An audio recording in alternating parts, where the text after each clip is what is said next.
Hey guys, tonight we're taking a truly astonishing yet profoundly unsettling journey deep into the heart of ancient Egypt, a civilization famed for its colossal pyramids, its vibrant mythology, and its millennia of unbroken rule.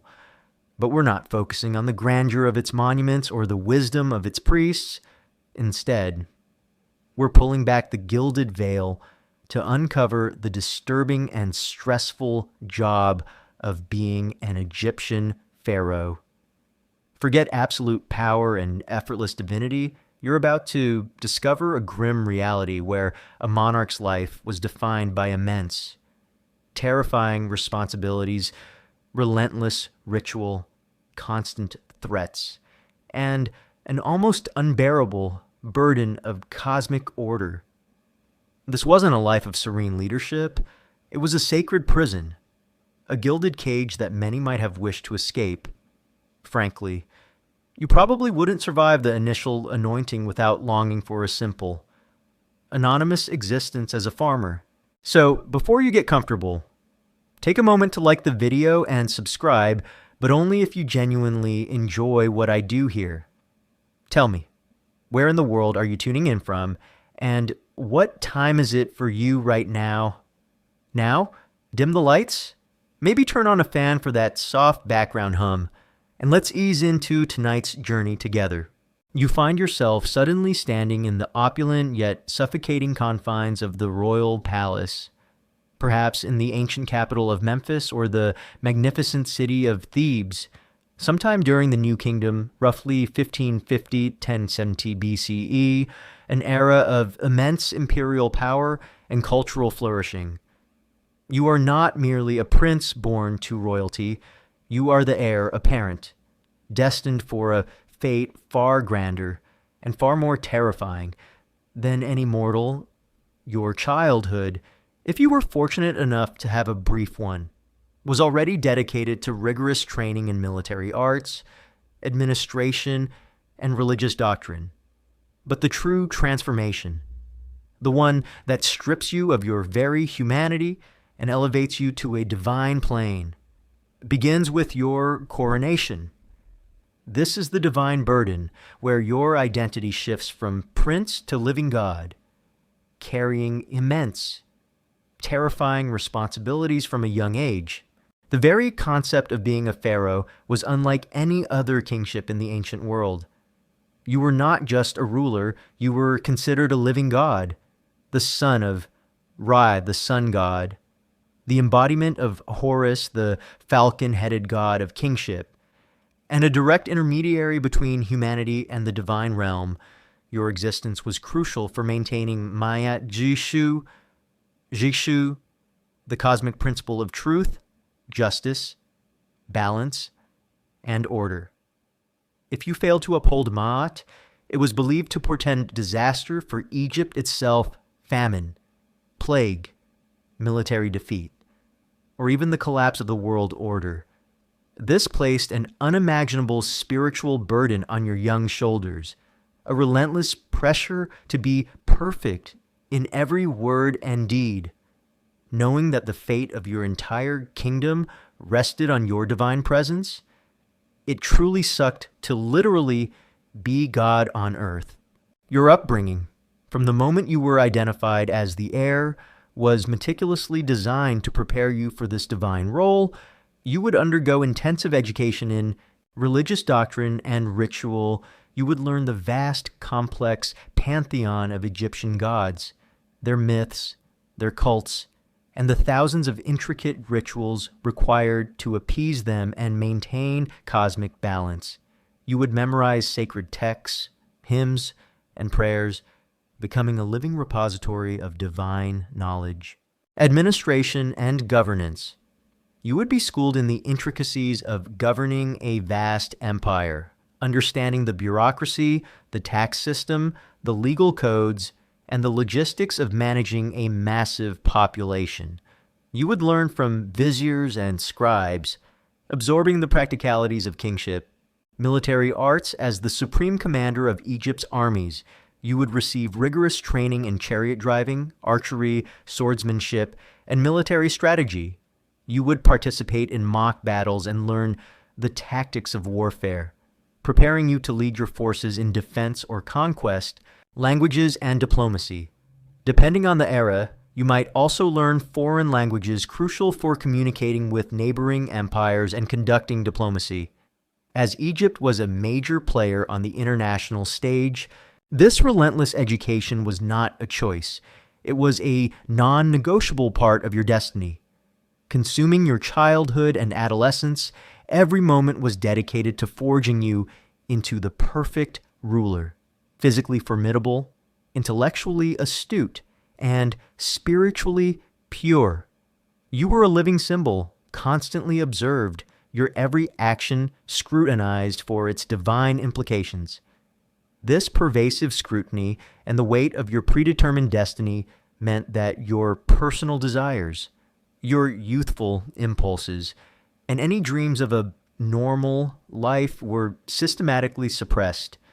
Your individuality was erased, replaced by the sacred persona of the pharaoh.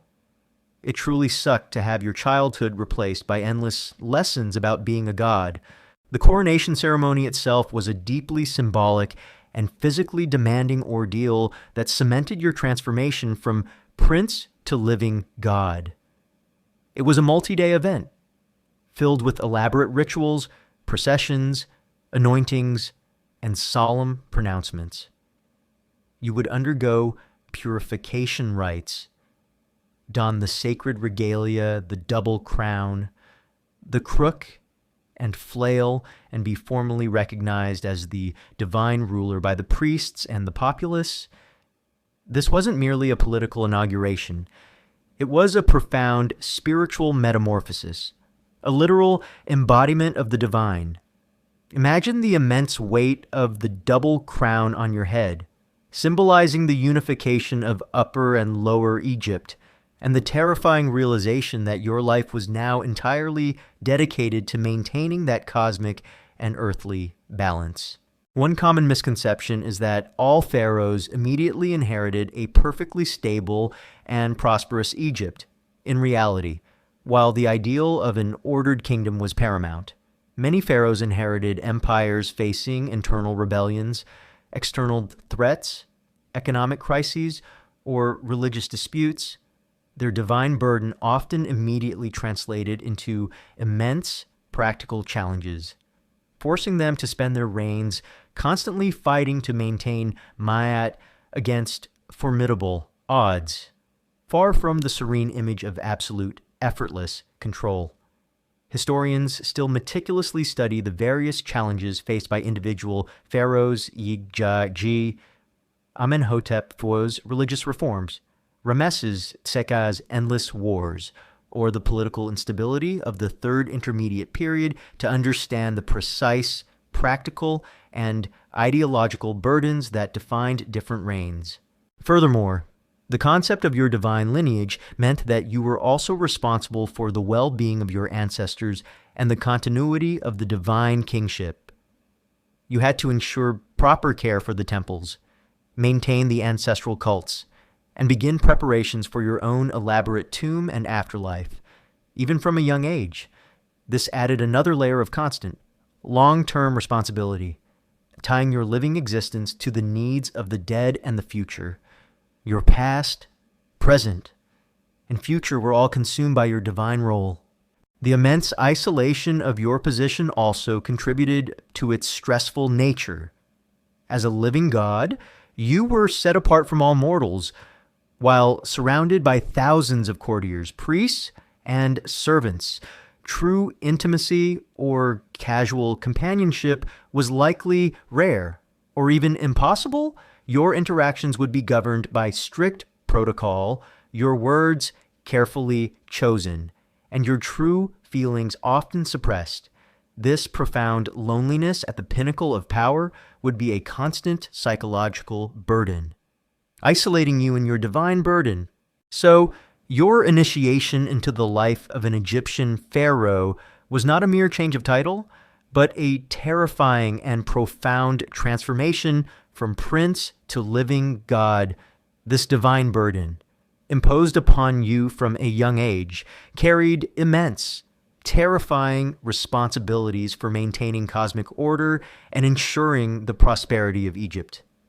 This rigorous upbringing, coupled with the immediate and unyielding demands of your divine status, was the first, and perhaps most defining, aspect of the disturbing and stressful job of being an Egyptian pharaoh.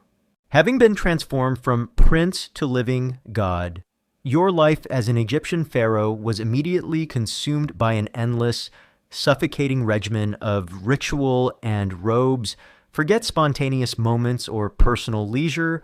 Your every action, your every word, and your very appearance were meticulously choreographed by ancient tradition, ensuring you were a perpetual performer in the grand theater of Egyptian religion and statecraft, making your job profoundly disturbing and stressful. Imagine your daily awakening in the royal palace. It was not a private, leisurely affair. Your personal chamber would be filled with numerous attendants, priests, scribes, court ladies, and eunuchs, all meticulously prepared to assist you. Your body was not merely your own. It was the sacred vessel of Horus, and its preparation was a solemn ritual. You would be bathed in scented oils, anointed with perfumes often heavy and cloying in the warm climate, and dressed in elaborate, often heavy, robes and regalia. It truly sucked to have your morning routine be a full-blown religious ceremony. Your clothing and regalia were not just garments. They were sacred symbols, each piece imbued with profound meaning and designed to reinforce your divine status. Imagine the weight and discomfort of the double crown of Upper and Lower Egypt. The Nemi's headdress, a striped headcloth with a cobra and vulture uraeus, or the false beard. These iconic symbols, while conveying immense power, were often heavy, hot, and restrictive, designed for ceremonial appearance rather than comfort. You would wear these symbols for hours during public appearances and rituals, enduring their weight and the stifling heat, perpetually aware that any discomfort was secondary to the divine image you had to project. It really sucked to wear a costume all day. Your daily routine was a relentless, precisely choreographed dance of ritualistic performance. From dawn till dusk, your every moment was dictated by ancient protocol. Morning rituals, you would perform daily rites to the gods, offering prayers, hymns, and sacrifices in the temples. These were not just private acts of piety, they were often elaborate public spectacles, where your presence and precise movements were believed to maintain cosmic order and ensure the sun's rising, the Nile's flooding, and Egypt's prosperity. Audiences and administration. You would hold formal audiences with your viziers, scribes, and military commanders, receiving reports, issuing decrees, and making crucial decisions. Even these administrative acts were often imbued with ritual, your responses carefully considered to reflect divine wisdom. Religious festivals and processions throughout the year. You would participate in countless religious festivals, many involving grand public processions where your image or your actual presence in a sedan chair would be paraded through the city. These were physically demanding events, requiring long hours of solemn participation under the blazing sun, all while maintaining an unblemished, divine composure. Temple dedications and offerings. You would personally oversee the dedication of new temples, the offering of sacrifices, and the performance of intricate rituals, often involving complex movements and recitations that demanded immense memorization and concentration. Every gesture, every word, every step was precisely dictated by ancient tradition. Your life was a public performance, a constant act of embodying the divine. There was little room for spontaneity, For personal expression or for deviation from the millennia-old rituals, your individuality was systematically suppressed, replaced by the sacred persona of the pharaoh, ensuring you were an unblemished conduit for Ma'at. This constant need to perform, to embody a perfect, divine image, was emotionally exhausting, leaving you with little true personal life. It really sucked to literally have your life be a perpetual play. The lack of privacy was total. Your chambers would be filled with attendants, eunuchs, and court ladies, perpetually observing your every move. You were always on stage, always being watched, ensuring your adherence to ritual purity and divine conduct. True solitude or unguarded moments of personal reflection were incredibly rare, if not impossible. This constant scrutiny added a pervasive layer of pressure and anxiety to your daily life, making genuine relaxation elusive. The weight of symbolism was immense. Every piece of your regalia, every ritual you performed, was laden with profound meaning. The double crown symbolized the unity of Egypt. The crook and flail represented your power as shepherd and punisher. The cobra and vulture on your headdress symbolized divine protection. You were a living repository of these symbols, carrying their weight not just physically, but spiritually and psychologically. This constant awareness of your symbolic importance and the dire consequences if you failed to uphold it was a relentless mental burden. One common misconception is that the daily life of a pharaoh was one of effortless luxury and absolute power exercised from a throne. While they certainly commanded immense power and lived in luxury, their primary role was that of a high priest and ritualistic figurehead, constantly engaged in ceremonies and maintaining cosmic order. Much of the practical administration was delegated to viziers and scribes, allowing the pharaoh to focus on their vital religious duties. This emphasis on ritual performance, often physically taxing, highlights the true nature of their daily job. Historians still meticulously study temple reliefs, administrative papyri, and royal biographies to understand the precise daily routines and ritual obligations of different pharaohs, revealing a life far more demanding and ceremony-bound than popular imagination suggests. Furthermore, the very language you spoke was imbued with sacred significance. As pharaoh, your words were considered divine pronouncements, shaping reality and maintaining ma'at. This meant every utterance, whether in public decree or private conversation, carried immense weight. This added another layer of constant pressure, forcing you to choose your words meticulously, perpetually aware of their divine implications and their impact on cosmic order. Your speech was not just communication, it was an act of creation and maintenance of the universe. The monotony of ritual itself could also be a source of stress, while perhaps comforting in its predictability. Performing the same intricate ceremonies and reciting the same ancient prayers day after day, year after year, for decades, could become incredibly tedious. The spiritual focus was constant, but the human experience of endless repetition could lead to mental fatigue and, loss of genuine engagement. Even if your devotion remained absolute, you were a living tradition, a continuity of millennia, but this also meant you were a prisoner of that very tradition. The immense emotional repression demanded by your role was profound.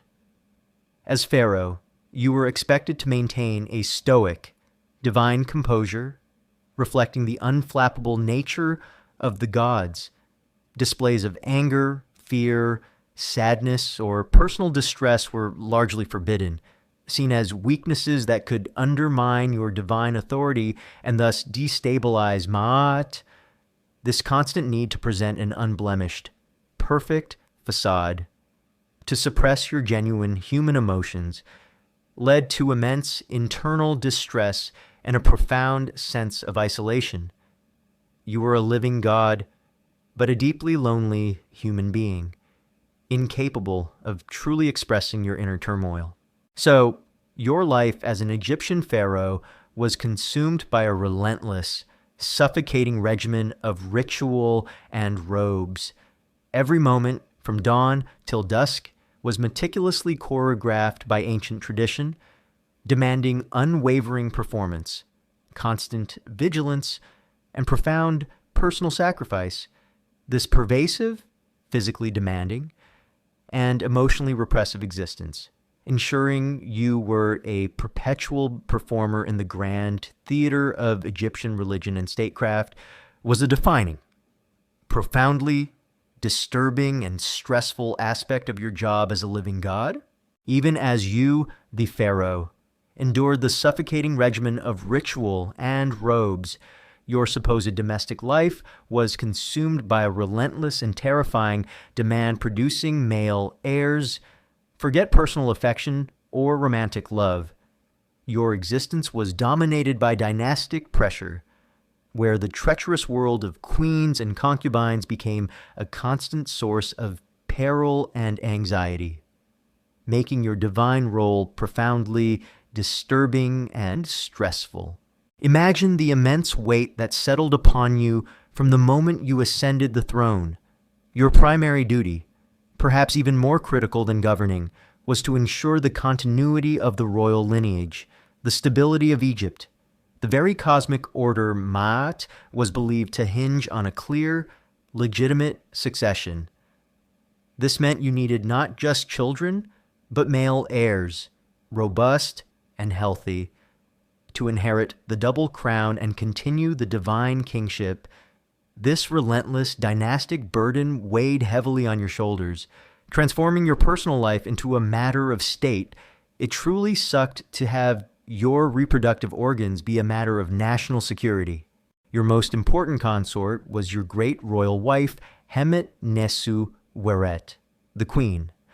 She was typically a woman of immense status, often your full sister or half-sister, a practice to maintain the purity of the divine bloodline, though not universal and changing over time, and her primary role was to bear you the crown prince. Her importance derived from her potential to produce the legitimate heir. However, even she was part of a larger, complex, and often treacherous system. Beyond your great royal wife, your palace would be filled with numerous royal consorts and concubines. These women, often chosen for their beauty, their talent, or their family's political influence, formed your extensive royal harem. Each consort's ultimate goal was to capture your affection and, crucially, to bear you a son. A son from a lesser consort could potentially challenge the queen's son for the crown prince position, elevating his mother and her entire clan to immense power. This created a relentless, unspoken, yet fiercely competitive environment. Every night you spent in another consort's chambers, every rumor of a pregnancy would send ripples of anxiety, not just through the inner court, but through the various political factions attached to each woman. It really sucked to have your love life be a breeding competition.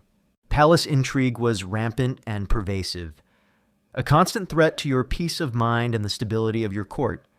The women of your harem, often desperate for power and security, would engage in ruthless rivalries, spreading rumors and slander, a whispered accusation about a rival consort's character, her piety, her family's ambition, or even a fabricated act of disloyalty could reach your ear, subtly poisoning your opinion.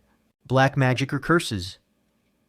Some consorts might resort to dark magic or curses, attempting to bring misfortune, illness, or barrenness upon their rivals, or even the queen herself, while perhaps dismissed by you. The underlying belief in such practices would fuel paranoia among the women, poison the ultimate, chilling threat. The history of ancient Egypt, like many royal courts, is replete with tales of assassination attempts through poison. Imagine the constant fear, the need for food tasters, the pervasive distrust that would make every meal, every drink, a potential gamble with your life.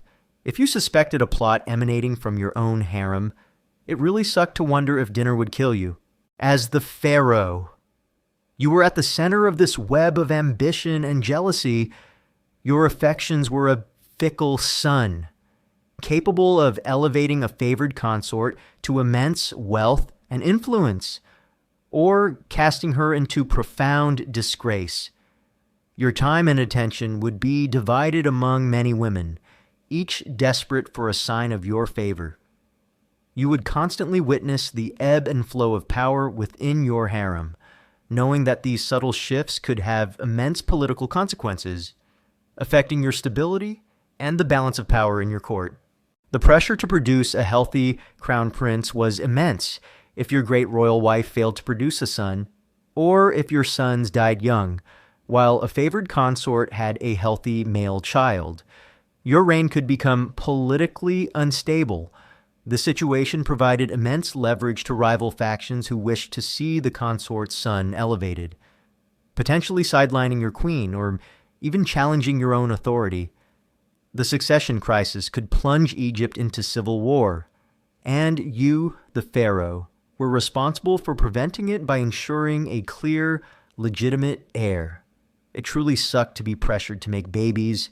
Queen Hatshepsut is a fascinating, though complex, historical example that highlights some of these dynamics.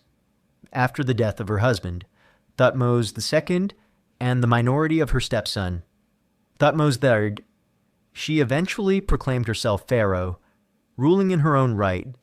While her reign was largely successful, her unconventional ascent to power and the later attempts to erase her from history by Thutmose III, perhaps due to political or personal resentment, illustrate the immense challenges and political perils surrounding succession and female power in the royal family.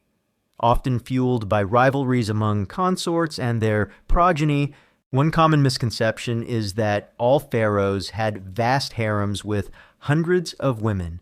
While certainly large, the size of a pharaoh's harem varied greatly by period and by the individual pharaoh. Some pharaohs like Ramesses II had numerous wives and concubines, while others might have had smaller, more focused harems. The primary purpose was dynastic, to produce heirs and forge political alliances. Rather than simply satisfying personal desires, the women themselves often came from noble Egyptian families or were foreign princesses sent as diplomatic gifts. Further intertwining their lives with court politics, historians still meticulously study royal genealogies, court records, and diplomatic correspondence to understand the precise composition and political function of various pharaohs' harems, often finding them to be highly structured political entities. Furthermore, the very act of sexual intimacy for a pharaoh was imbued with dynastic and political significance. It was not just about personal pleasure. It was about the sacred act of procreation, ensuring the continuity of the divine bloodline. Your visits to the harem, your interactions with consorts, and your attempts to conceive were all under immense scrutiny.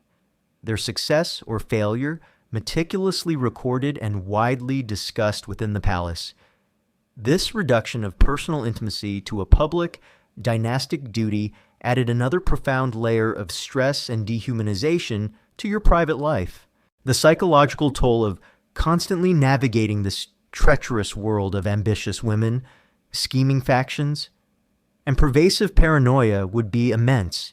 You would live with a perpetual sense of unease, constantly assessing loyalty, trying to discern truth from slander, and fearing the unseen dagger or poisoned cup. The constant pressure to produce heirs, the anxiety about succession, and the knowledge that Your own family members could be plotting against each other for power, would erode your peace of mind, leaving you in a state of perpetual vigilance and profound isolation. At the pinnacle of your divine rule, you were the king, but also the prime target in a deadly, unending game. So your life as an Egyptian pharaoh was consumed by the relentless demands of producing male heirs, navigating the treacherous world of queens and consorts. This constant dynastic pressure, coupled with the pervasive palace intrigue, the relentless rivalries among ambitious women, and the terrifying threat of poison or assassination from within your own harem, made your divine role a profoundly disturbing and stressful job, ensuring that even your most private life was a constant battle for stability and survival, even as you wrestled with the crushing pressure to produce heirs and navigated the treacherous currents of your royal harem. Your position as pharaoh made you the ultimate prize in a deadly game. Forget a secure throne. Your reign was perpetually shadowed by palace intrigue, marked by whispers of plots, constant assassination attempts, and terrifying betrayals from within your own court, making your job profoundly disturbing and stressful. Imagine the constant paranoia that gnawed at your peace of mind. Day and night, as pharaoh, you wielded absolute power, but that power made you the most coveted target in all of Egypt. Everyone around you, from your closest advisors and viziers to your most trusted eunuchs and palace guards, even members of your own royal family, could be a potential conspirator. Your life, your reign, and the stability of the entire empire hinged on your ability to discern loyalty from deception and truth from insidious lies. It truly sucked to be perpetually afraid of everyone. Assassination attempts were a chilling reality for many pharaohs.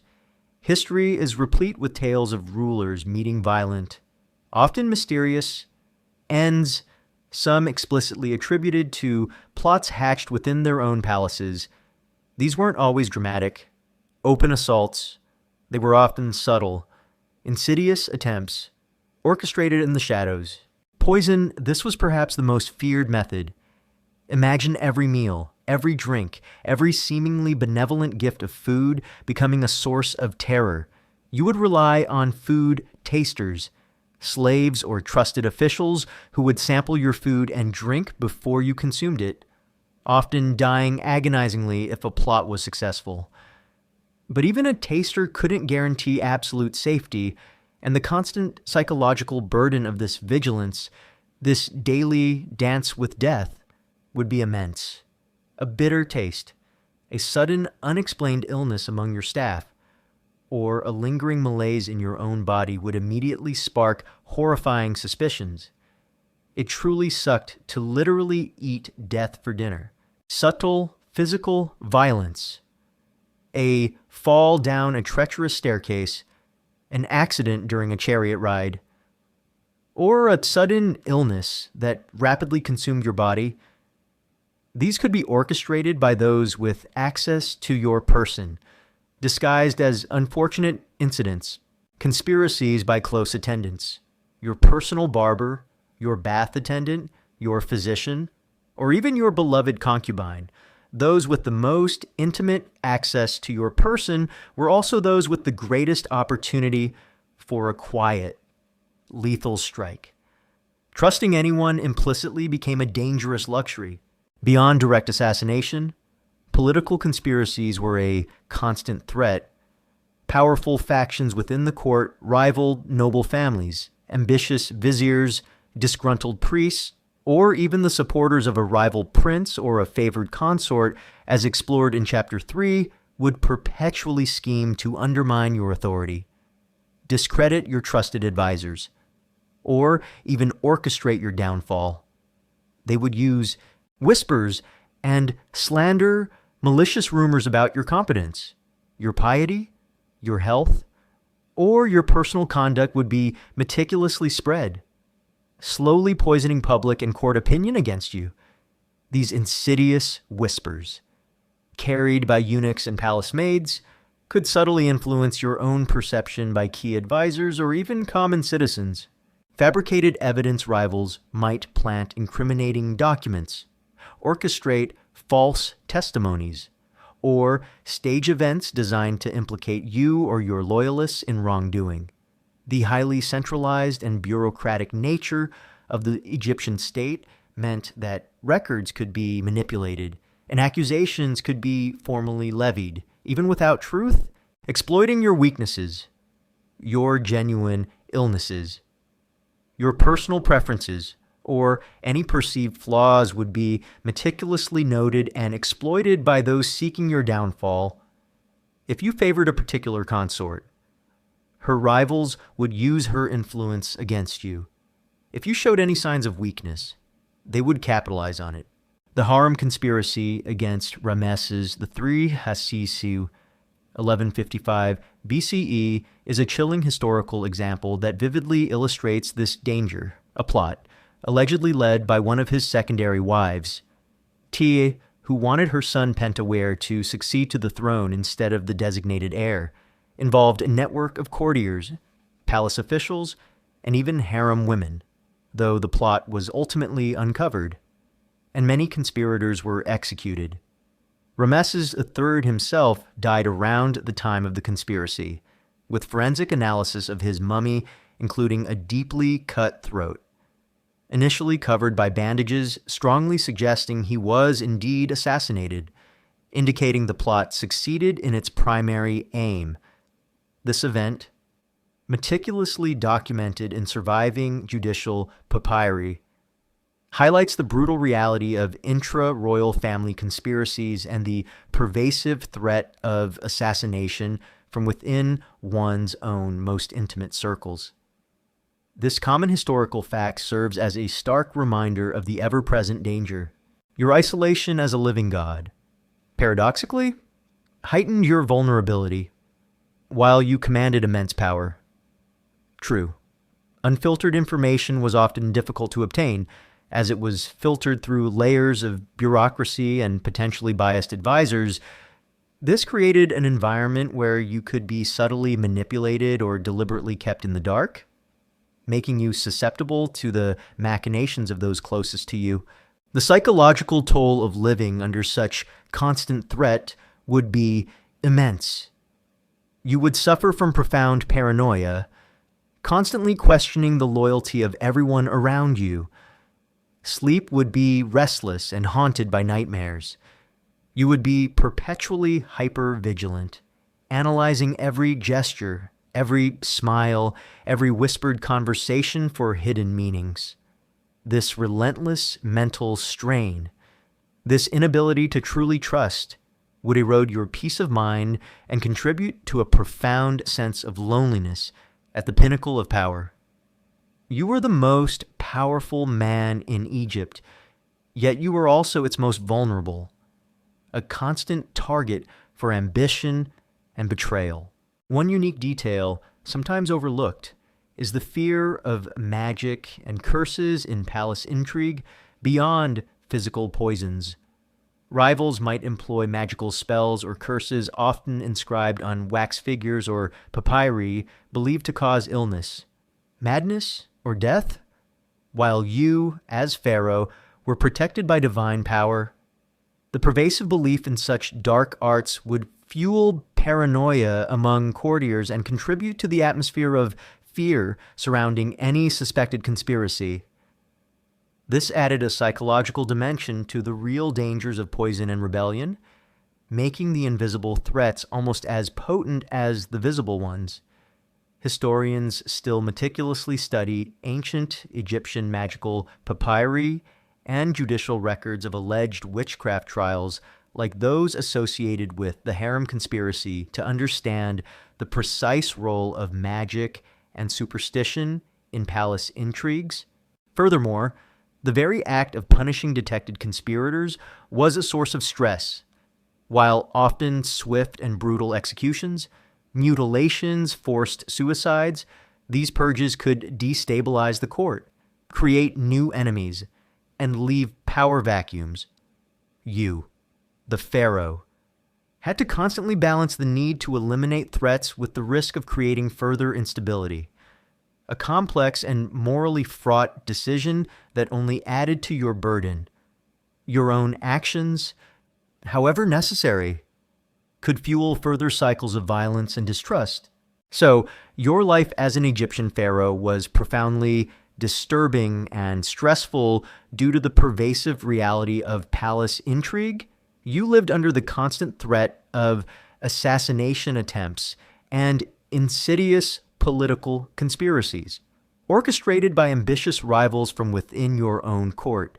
This relentless battle against whispers, plots, and betrayals, culminating in a pervasive sense of paranoia, ensured that your divine rule was a constant, terrifying dance with unseen dangers, where your gilded palace was also your deadliest battlefield, even as you wrestled with the crushing pressure of your harem and battled the insidious threats of palace intrigue. Your life as a pharaoh was relentlessly dominated by an even larger, more terrifying responsibility, war, and conquest. Forget the glory of victory. Your divine role as commander-in-chief meant constant pressure to lead armies, defend the empire, and bear the immense human and political burden of military failures, making your job profoundly disturbing and stressful. Imagine the colossal burden that constantly weighed on your mind. As pharaoh, you were the supreme commander, Emi-Ra-Mesha, of Egypt's vast armies, personally responsible for its defense and expansion. The empire, particularly during the New Kingdom, was a sprawling entity, constantly facing threats from aggressive neighbors in the Near East like the Hittites, Mitanni, or various Syrian and Canaanite city-states, rebellious vassals, and incursions from desert tribes. Your divine status came with an inescapable obligation to protect Egypt's borders, secure its trade routes, and maintain its imperial dominance. It truly sucked to be a god who also had to be a general. Your military duties were relentless and multifaceted. Leading campaigns, you were expected to personally lead your armies into battle, often at the head of your chariots, inspiring your troops with your divine presence. This meant enduring long, arduous marches across deserts, facing harsh climates, and putting your own life at risk in the brutal chaos of ancient warfare. Imagine riding into the thick of battle, a living god, but feeling the fear of death, the dust of combat, and the cries of the wounded. Just like any mortal soldier, strategic planning. You would spend countless hours with your generals and military scribes, meticulously planning campaigns, assessing enemy strengths, and determining logistical needs.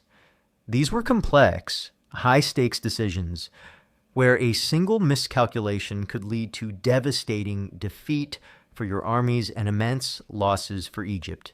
Maintaining order beyond external threats.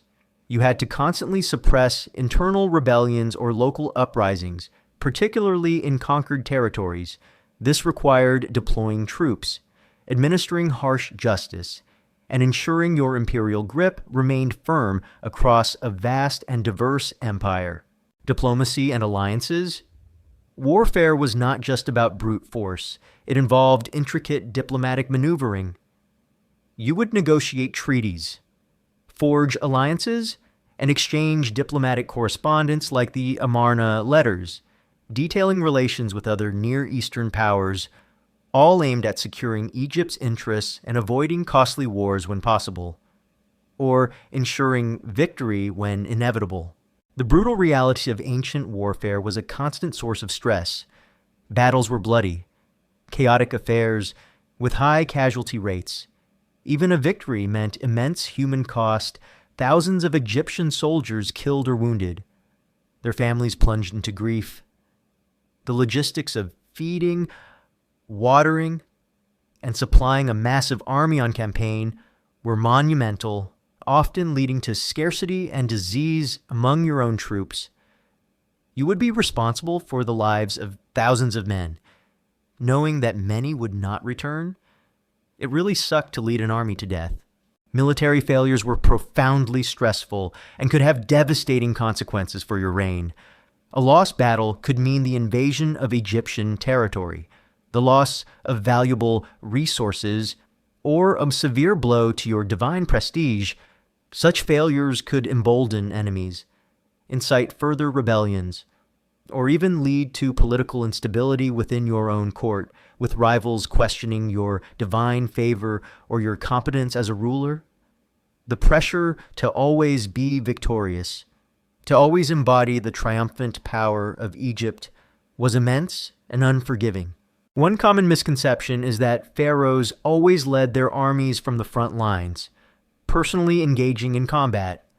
While pharaohs certainly rode into battle and were present on the battlefield, as depicted in numerous temple reliefs showing them slaying enemies, their role was primarily that of a divine commander and inspirer of troops, rather than a common foot soldier. They directed strategy from their chariots, often surrounded by bodyguards, while they faced real danger. Their primary value was symbolic leadership, which they performed meticulously. Historians still meticulously study ancient Egyptian military texts like the poem of Pentor, describing Ramesses II's exploits at Kadesh and archaeological findings of battle sites to understand the precise role of the pharaoh in combat and the structure of Egyptian military campaigns. Furthermore, the long absences from the capital during military campaigns added another layer of stress. While you were away leading armies, the complex administration of Egypt continued. You relied on your viziers and scribes to manage the domestic affairs, but your absence could create opportunities for palace intrigue or political maneuvering by ambitious rivals as explored in Chapter 4.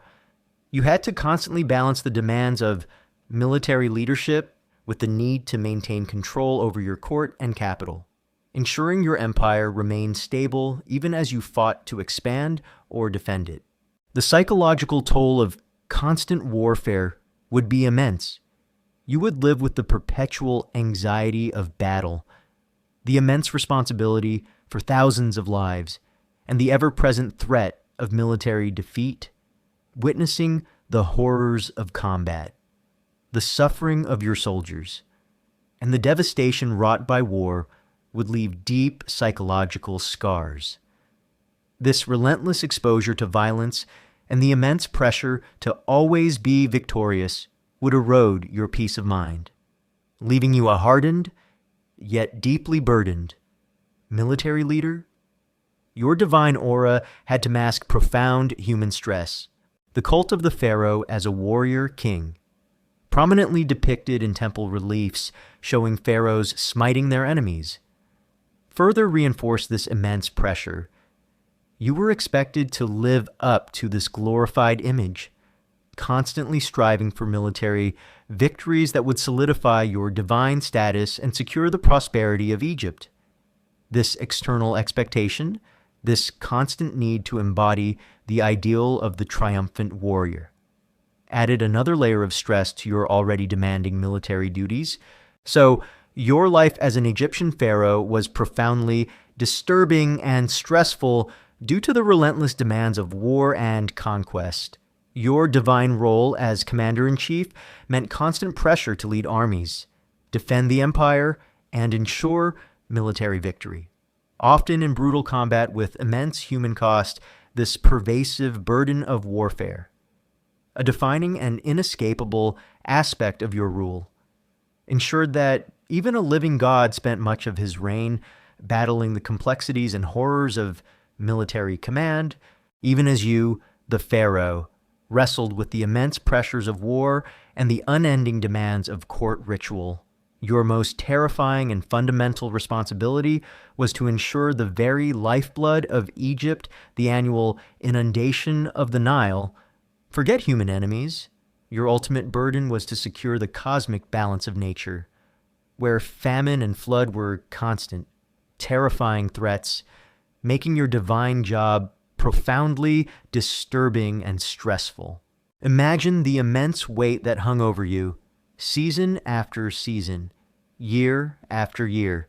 Your primary role as Pharaoh, the living embodiment of Horus, was to maintain Ma'at truth, justice, and cosmic order. This wasn't just about political governance, it was about ensuring the very fabric of existence. The most crucial aspect of Ma'at in Egypt was the Nile's annual flood, the prosperity, indeed the very survival of your entire kingdom depended entirely on this single, natural phenomenon. If the Nile's flood was too low, it meant famine. If it was too high, it meant devastating floods. And you, the pharaoh, were held directly responsible for its success. It truly sucked to be personally responsible for the weather. A low inundation was a terrifying prospect. If the Nile did not rise high enough, vast tracts of fertile land would remain unwatered, turning productive fields into parched dust.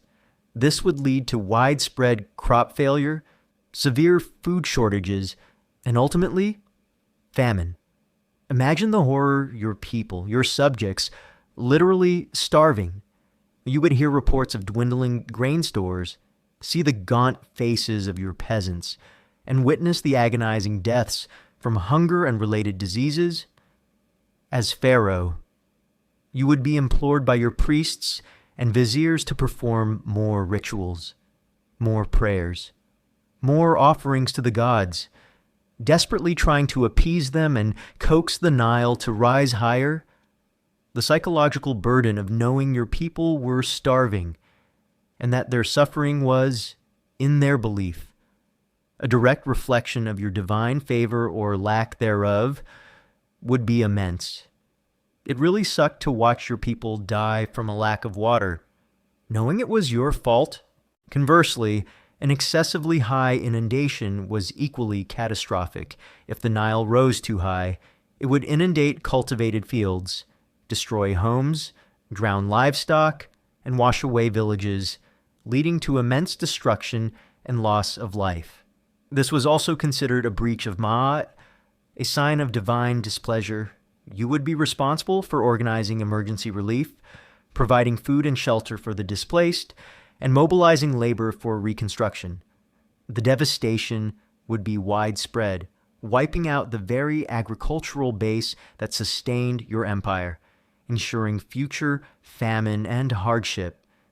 Imagine surveying your flooded lands, seeing the destruction, knowing that too much of a good thing could be just as deadly. It truly sucked to be damned if you do, and damned if you don't. Your sacred duty involved constantly monitoring the Nile's rise and fall. You would rely on nilometers gauges built into riverbanks or temple walls to track the water levels. Daily reports would be brought to you, meticulously detailing the progress of the flood. Every millimeter, every cubit would be scrutinized. The numbers determining the mood of the court and the anxiety levels of the entire kingdom.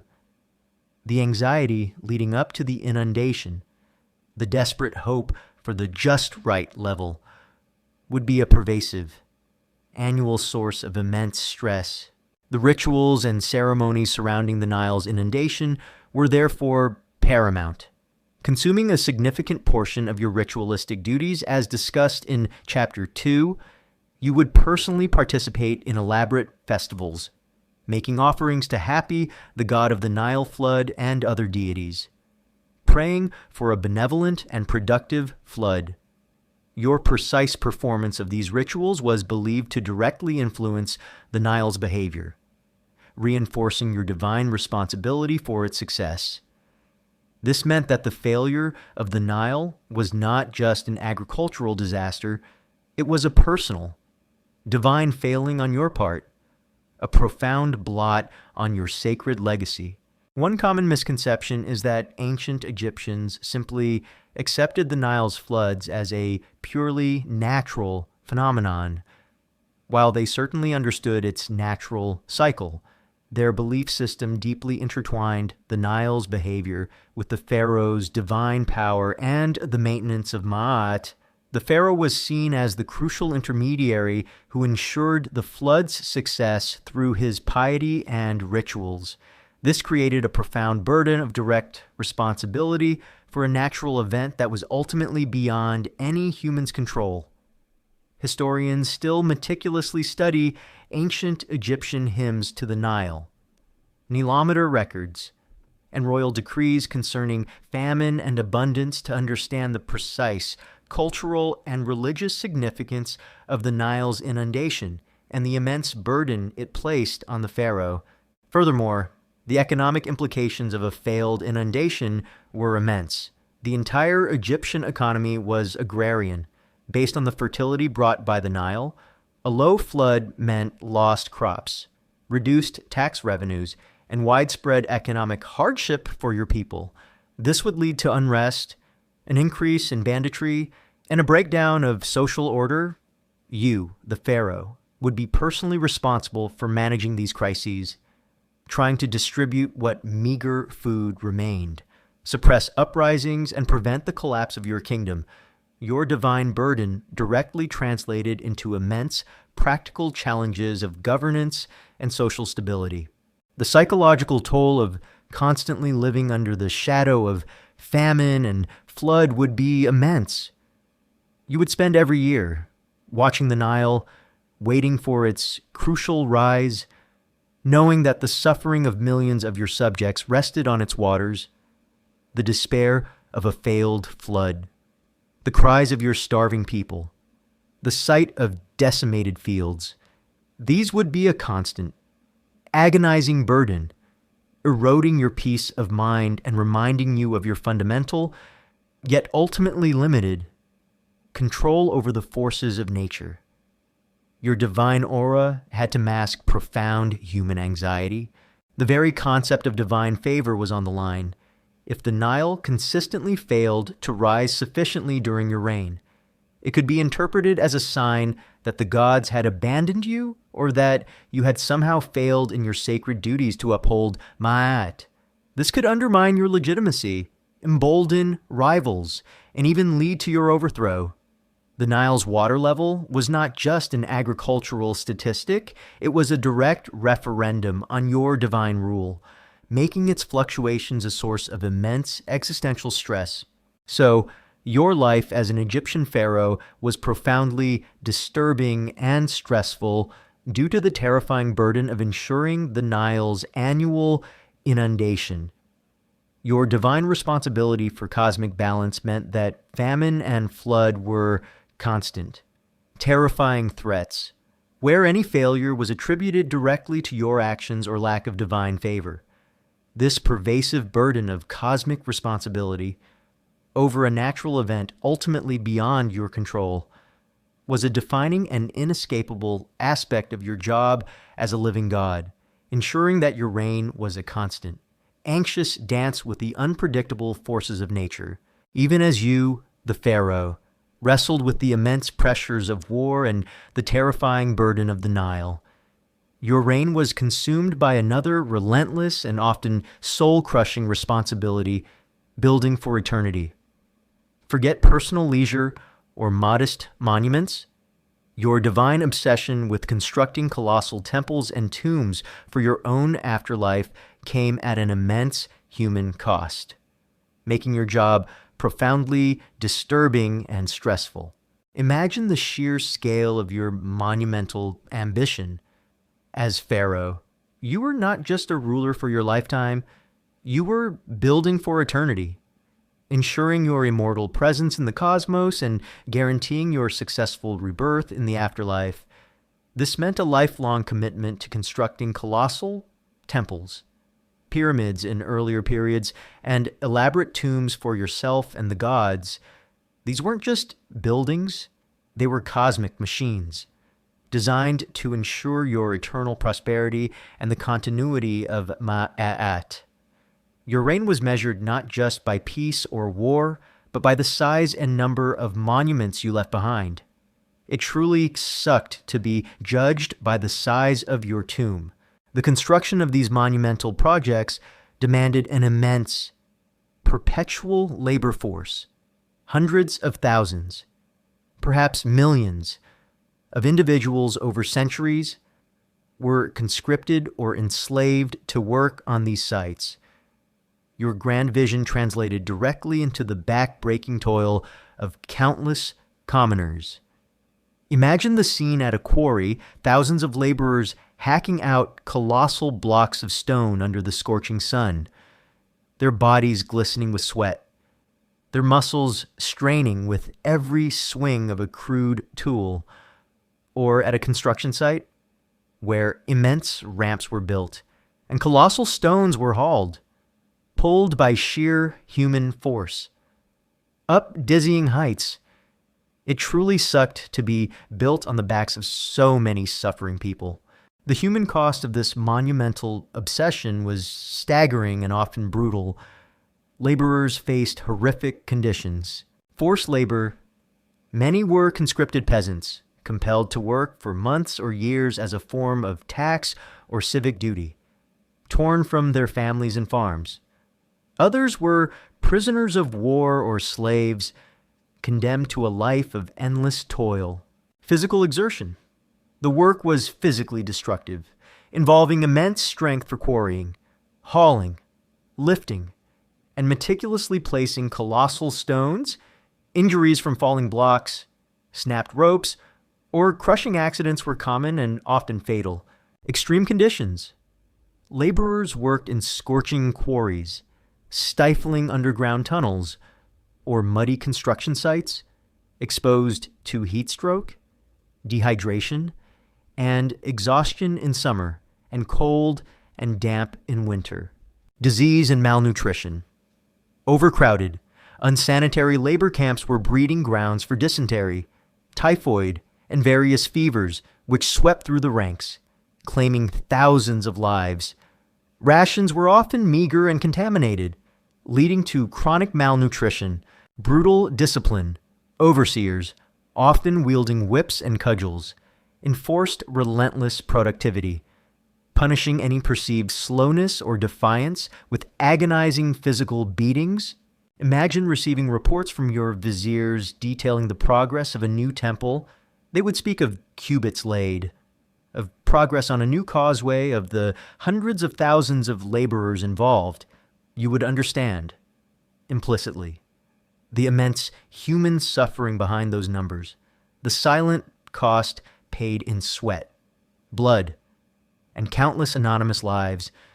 Your divine glory was, in a very real sense, forged from the misery of your subjects. It really sucked to build your heaven on someone else's hell. Your role as Pharaoh wasn't just to decree these projects, it was to personally oversee and inspire them.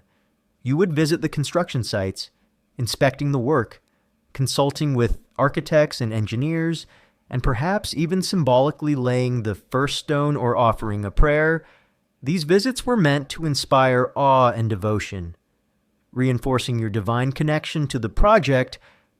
However, they also meant confronting the raw, physical reality of the human cost, a grim counterpoint to your grand vision. The time commitment to these projects was lifelong. From the moment you ascended the throne, preparations for your own elaborate tomb and mortuary temple would begin, consuming immense resources and constant attention. You would be meticulously planning your eternal resting place, selecting materials, commissioning artisans, and ensuring every detail contributed to your successful afterlife.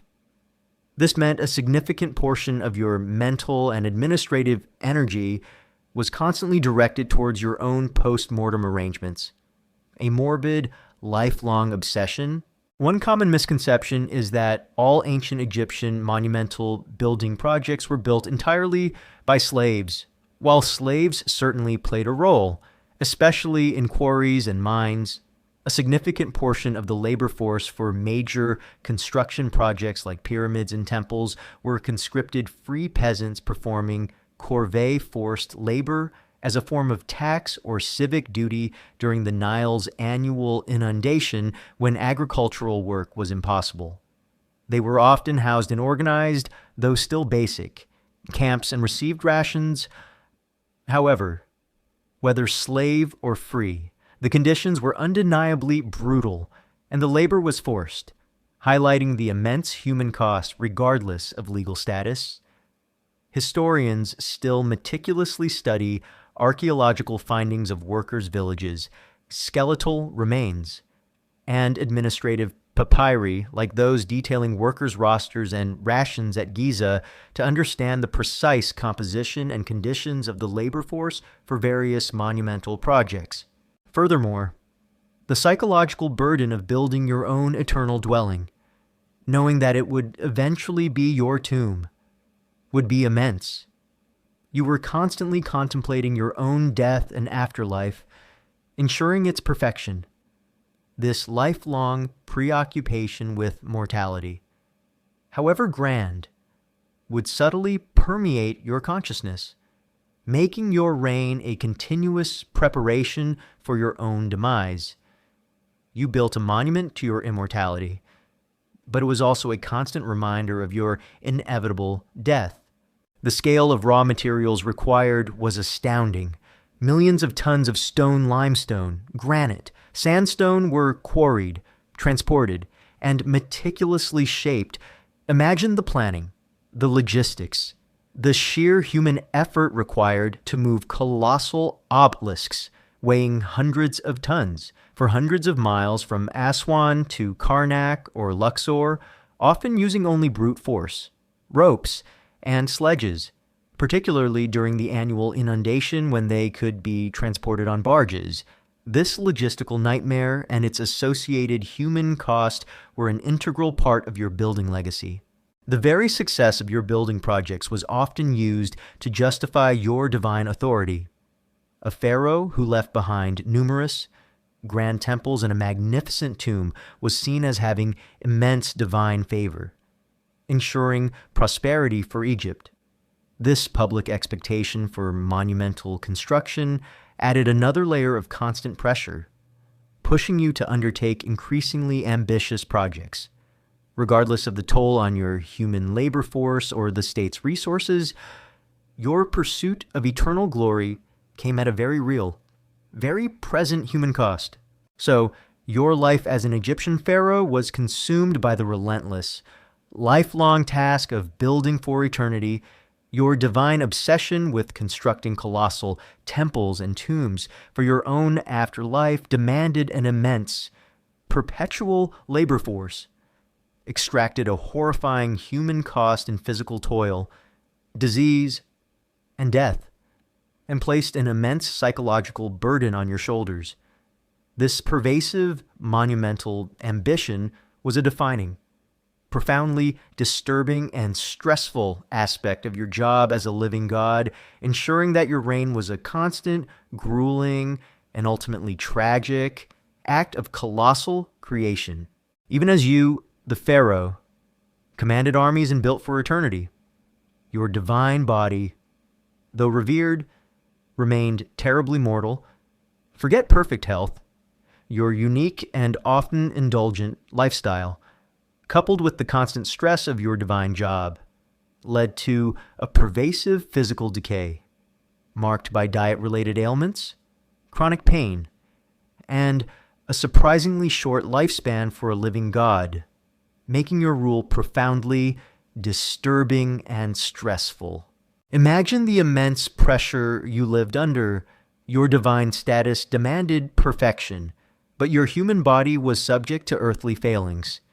The very lifestyle that defined your grandeur also subtly undermined your health. Dietary excesses.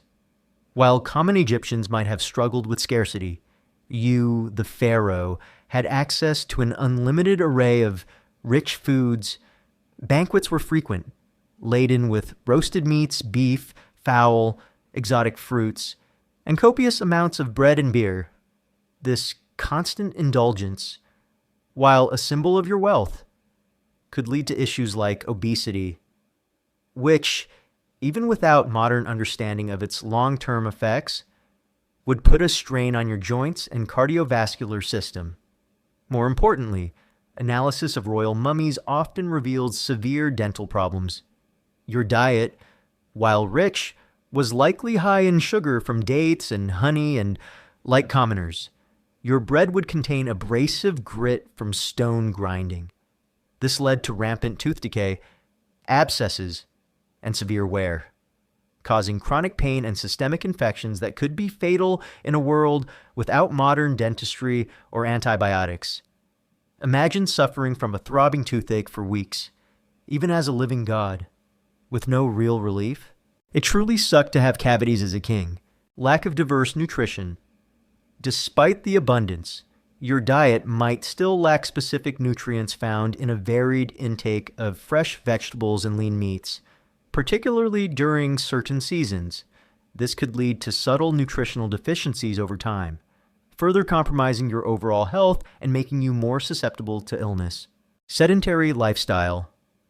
While you commanded armies and oversaw monumental projects, your physical activity was often limited compared to a common soldier or laborer. Much of your time was spent in court, in ritual ceremonies, or being carried in sedan chairs.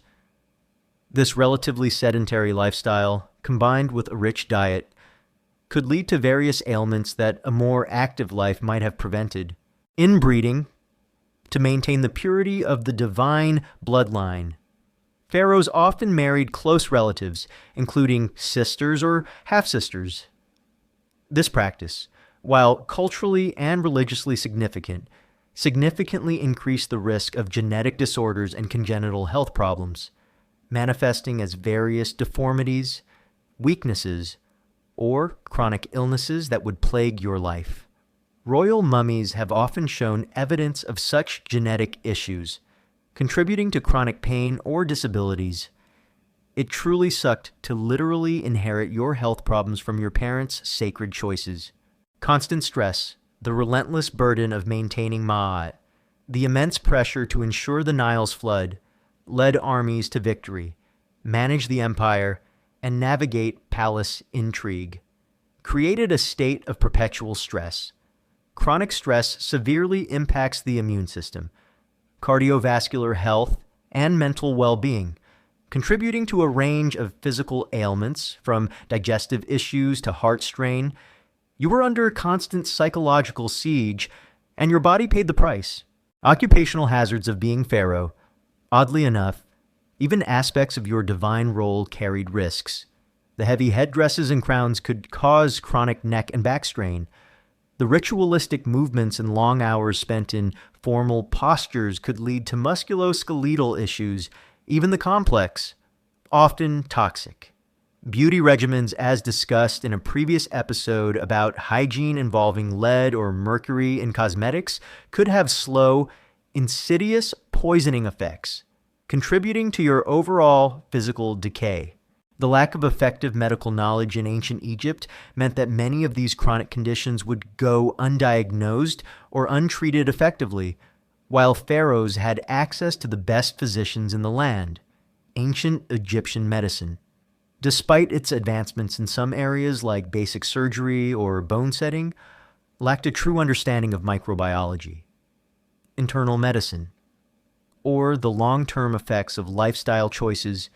Treatments often involved herbal remedies, some effective, many not, surgical interventions often crude, and reliance on magical spells or divine intervention. This meant you suffered ailments that would be easily managed today. In agonizing silence, it really sucked to be a patient in ancient times, even as a king. Archaeological analysis of royal mummies provides chilling evidence of this physical decay. Studies have revealed pharaohs suffering from severe arthritis, spinal deformities, dental abscesses, arterial disease, and evidence of parasitic infections. Even rulers famed for their vitality and long reigns often showed signs of a body worn down by disease, diet, and stress, dying at ages that seem relatively young by modern standards. For instance, Ramesses II, who lived to his 90s, suffered severely from dental abscesses and arthritis, a testament to enduring immense pain. Akhenaten's mummy shows skeletal anomalies that suggest inherited conditions, One common misconception is that pharaohs were generally immune to common illnesses or had exceptionally robust health due to their divine status. In reality, while their privileged diet and access to some specialized medical care might protect them from certain forms of extreme deprivation, they were highly susceptible to endemic diseases and conditions exacerbated by their lifestyle. Their physical remains offer a stark reminder of human vulnerability. Regardless of social status, historians still meticulously study these paleopathological findings from royal mummies, comparing them with medical papyri and textual accounts to reconstruct the precise health profiles and causes of death of individual pharaohs, often revealing a complex interplay of genetic predisposition, lifestyle, and the limitations of ancient medicine. Furthermore, the very act of maintaining your divine image meant you rarely showed weakness. You would suppress signs of pain, fatigue, or illness, performing your sacred duties with unwavering composure, even as your body rebelled. This emotional repression added another layer of psychological burden, forcing you to endure your physical decay in silent, isolated suffering, unable to openly seek comfort or express vulnerability. Your majestic facade concealed immense internal agony. The cumulative effect of these factors was a shortened lifespan for many pharaohs. Despite their immense power and wealth, their lives were often cut short by disease, infection, or the slow, insidious toll of stress and unhealthy habits, preventing them from enjoying the longevity often attributed to their divine nature. Their body, a vessel for the divine, ultimately remained mortal, breaking down under the immense strain of its sacred office. So, your life as an Egyptian pharaoh was profoundly disturbing and stressful due to the pervasive reality of physical decay. Your divine yet mortal body was plagued by diet-related ailments, chronic pain, and unique occupational hazards from your royal duties. This relentless physical and psychological assault, unchecked by primitive medicine, ensured that your reign was a constant battle against the slow, agonizing erosion of your very being, a grim testament to the heavy price of being a living god, even as your mortal body slowly succumbed to physical decay and chronic stress. Your true purpose as pharaoh was to secure your eternal existence. Forget a simple burial. Your ultimate fate was the chilling, complex, and often gruesome process of mummification, followed by the terrifying prospect of historical damnatio memoriae, damnation of memory, ensuring that the price of your immortality was profoundly disturbing and stressful. Imagine your final moments as a living pharaoh, perhaps weakened by illness, your life's immense burdens finally lifting, but even in death, your journey was far from over. It was just beginning, and it would be meticulously controlled.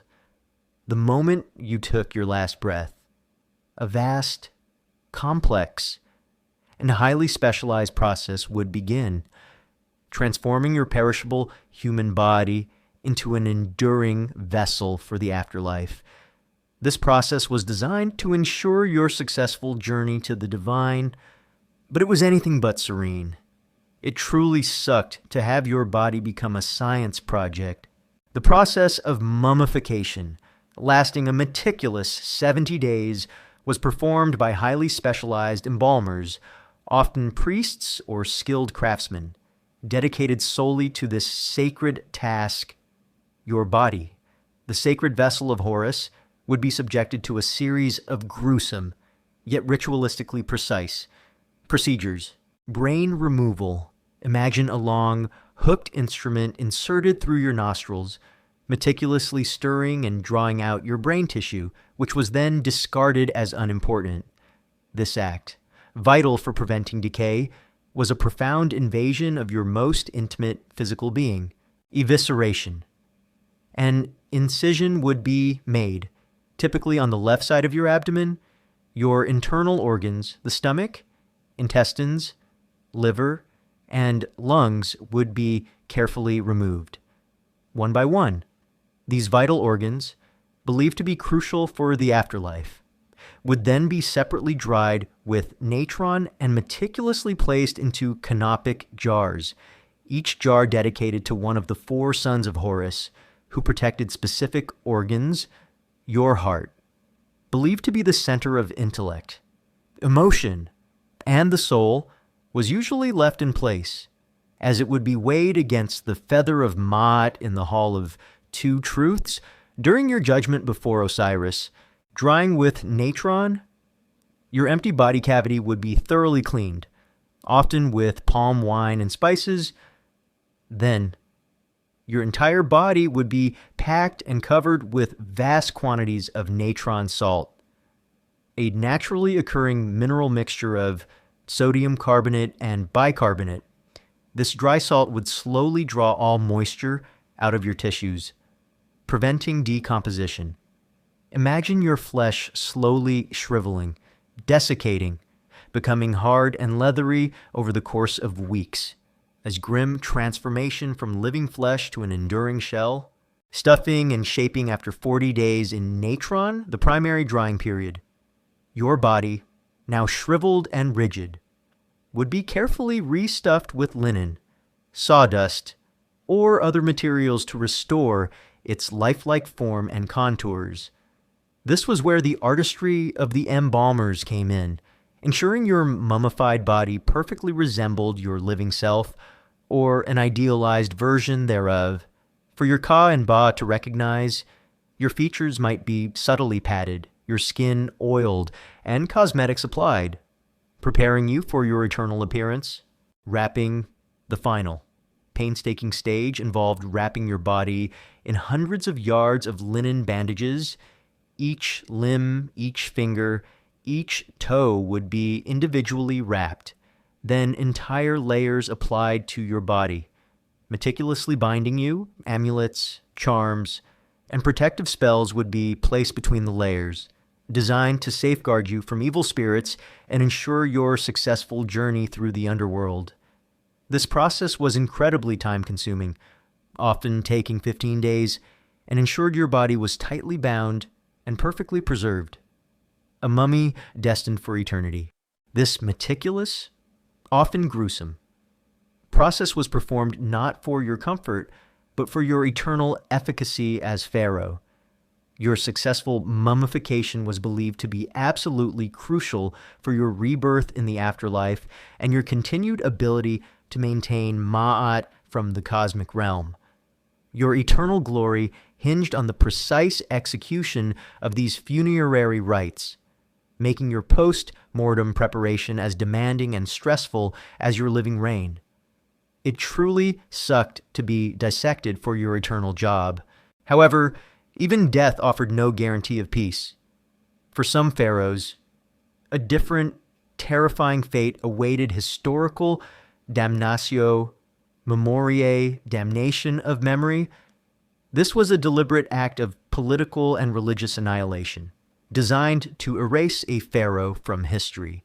If you were deemed a heretic, a tyrant, or an illegitimate ruler by your successors, your name could be systematically carved out of monuments, your statues defaced, your tombs desecrated, and your images destroyed. This was an attempt to erase your very existence from the historical record and to deny your Ka and Ba a vessel to return to, thus condemning your soul to eternal oblivion. Imagine having lived as a god, only for your successors to try and erase your very memory from time. It truly sucked to be canceled by history. Akhenaten, the heretic pharaoh who introduced a monotheistic cult of the Aten, suffered a profound damnatio memoriae. His name was systematically chipped away from monuments, his images defaced, and his capital city of Akhetaten largely destroyed by his successors, who sought to restore the traditional polytheistic religion. Hatshepsut, a female pharaoh who ruled in her own right, also experienced damnatio memoriae after her death, with her images and inscriptions often defaced or erased by her stepson Thutmose III, perhaps due to political resentment or to reassert traditional male kingship. These powerful historical figures, despite their immense reigns, serve as chilling reminders of the fragility of a pharaoh's legacy and the brutal political stakes involved even after death. This common historical fact highlights the terrifying vulnerability of even the most powerful. One unique detail, sometimes overlooked, is the psychological impact of observing a pharaoh's mummification on those who performed it. While embalmers were highly skilled and revered, the act of systematically disassembling and preserving a human body, especially that of a divine ruler, would have been a profound and perhaps disturbing experience. They were intimately involved in this process of transformation, often holding knowledge considered sacred and secret, yet they constantly confronted mortality. This unique occupational exposure to death and decay, combined with the extreme precision demanded by their ritualistic works, would have created a complex psychological landscape for the embalmers themselves. Historians still meticulously study ancient Egyptian medical papyri and religious texts, especially those detailing embalming procedures, to understand the precise roles, rituals, and potential psychological impact on those who performed these intimate and gruesome post-mortem tasks. Furthermore, the very cost and resources dedicated to your mummification and tomb construction were immense. Vast quantities of natron, oils, resins, and linen were consumed. Hundreds of craftsmen, priests, and laborers were employed for months, drawing resources from the state. This immense investment, continuing even after your death, underscored the absolute necessity of your eternal preservation for Egypt's well-being, reinforcing your supreme importance, but also the relentless demands you continued to exert on the living. Your post-mortem demands were as taxing as your living ones. The fear of damnatio memoriae was a powerful political tool, often used to control potential rivals or to solidify a new dynasty's legitimacy. The threat of eternal oblivion, of having your very existence erased from the records of the gods and men, was a terrifying prospect for any ancient Egyptian ruler who valued their legacy and their successful afterlife above all else. This meant that the living pharaoh's actions were constantly influenced by the need to secure a favorable historical record and to prevent their successors from taking such a devastating retaliatory measure. So, your ultimate fate as an Egyptian pharaoh was profoundly disturbing and stressful due to the chilling process of mummification and the terrifying prospect of historical damnatio memoriae. Your body was gruesomely transformed into an eternal vessel, and your legacy constantly vulnerable to political erasure, this relentless pursuit of immortality, both physical and historical, was a defining, profoundly miserable aspect of your job as a living god, ensuring that even in death, you found no true peace or guaranteed remembrance. You've endured the divine burden of being transformed into a living god, suffered the suffocating regimen of ritual and robes, wrestled with the immense dynastic pressure to produce heirs, battled the insidious threats of palace intrigue, confronted the immense human and political cost of war and conquest, borne the terrifying responsibility for famine and flood, toiled relentlessly to build for eternity at immense human cost, and grappled with the pervasive physical decay of your mortal body. As the echoes of ancient ceremonies fade and the phantom scents of incense and embalming oils finally dissipate, A profound, lingering truth settles upon you. Being an Egyptian pharaoh was not a life of absolute power and effortless divinity. It was a profoundly disturbing and stressful job, a gilded cage where ultimate authority was inextricably linked with immense personal sacrifice, crushing responsibility, and constant anxiety, both in life and beyond the grave. And consider the unimaginable burdens of your divine status. From childhood, your individuality was systematically stripped away, replaced by the sacred persona of Horus. You were perpetually on stage, every action and word meticulously choreographed to uphold the cosmic order, the fate of your entire kingdom, its prosperity, the Nile's flood. Military victories was attributed directly to your divine favor, placing an immense, terrifying responsibility for natural phenomena utterly beyond your control. This constant pressure to be perfect, to be the living link between gods and men, was a profound psychological weight that never truly lifted. It truly sucked to literally be a god who carried the weight of the world. Then there's the relentless, oppressive demands of your royal duties. Your life was a ceaseless cycle of complex rituals, temple ceremonies, and administrative oversight. You were the supreme commander of vast armies, constantly facing external threats and internal rebellions, bearing the immense human and political cost of every campaign.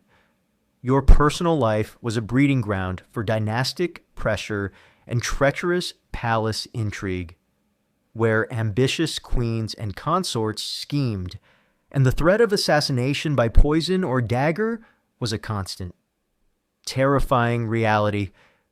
Your gilded palace, a symbol of your power, was simultaneously a prison, riddled with spies and filled with paranoia.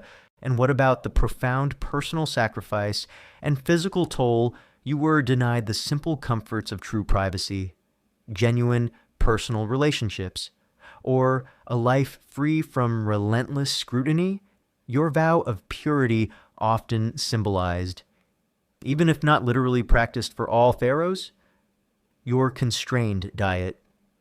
And your sedentary lifestyle contributed to unique health issues like severe dental problems and physical decay. The constant stress, the lack of true rest, and the pressure to suppress emotion all chipped away at your vitality, leading to a surprisingly short lifespan for many. A testament to the fact that even a living god was ultimately mortal and vulnerable. Finally, the chilling post-mortem demands and the fragility of your legacy, even in death. Your service continued. Your body underwent the gruesome, meticulous process of mummification, a physical transformation into an eternal vessel for your Ka and Ba. Your tomb, a monumental testament to your ambition, was also a place where you continued to demand service, initially through horrifying human sacrifice in earlier dynasties, or later through thousands of Shabti figures. And despite all this, your eternal memory was never truly secure. The threat of damnatio memoriae, the systematic erasure of your name and image by vengeful successors, loomed large, capable of condemning your soul to eternal oblivion. Your entire existence, even beyond the grave, remained a profound performance and a precarious struggle for immortal recognition. It truly sucked to be erased from eternity. The very concept of the pharaoh, while representing unparalleled authority and spiritual power, was in practice a gilded cage, a life of constant, extreme pressure that few modern leaders could comprehend. Their daily existence was a testament to the immense psychological and physical burden of absolute power, tempered by the fragile realities of human mortality, unpredictable nature, and ruthless political ambition. The grandeur depicted in their monuments often masks the profound, unacknowledged misery of the individual who reigned. one particularly poignant and often overlooked. Detail is the pharaoh's direct responsibility for the morale and well-being of his soldiers and laborers, while they wielded immense power to compel vast workforces like those building temples or pyramids, or to lead armies into battle. Their success depended on the productivity and loyalty of these masses. A pharaoh who failed to inspire, or whose reign led to excessive sufferings, through famine or military defeat, could face rebellion or erosion of legitimacy. This meant that while they commanded brutally, they also had to engage in various forms of propaganda, public rituals, and sometimes even genuine acts of benevolence to maintain the consent or at least compliance of the governed. This constant balancing act between divine authority and human realities added a unique layer of stress to their job.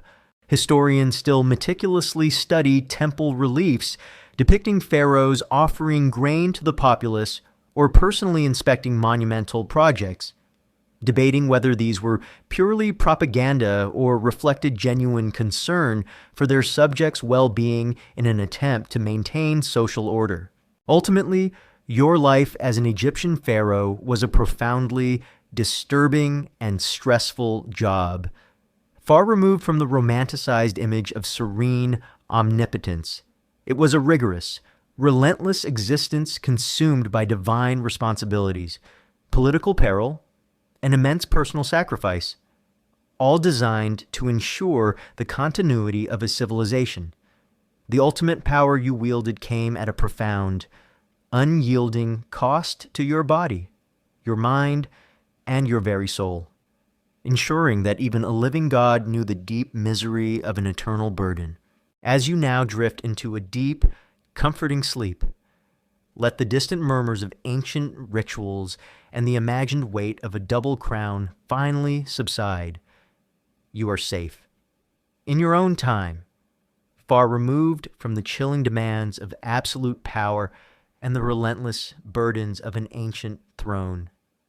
May your dreams be peaceful, filled with the quiet certainty of personal autonomy and the profound comfort of a life where your worth is measured not by divine decree, but by the simple joys of being human. A stark contrast to the disturbing and stressful truth we've explored tonight. And now, good night, and have sweet dreams.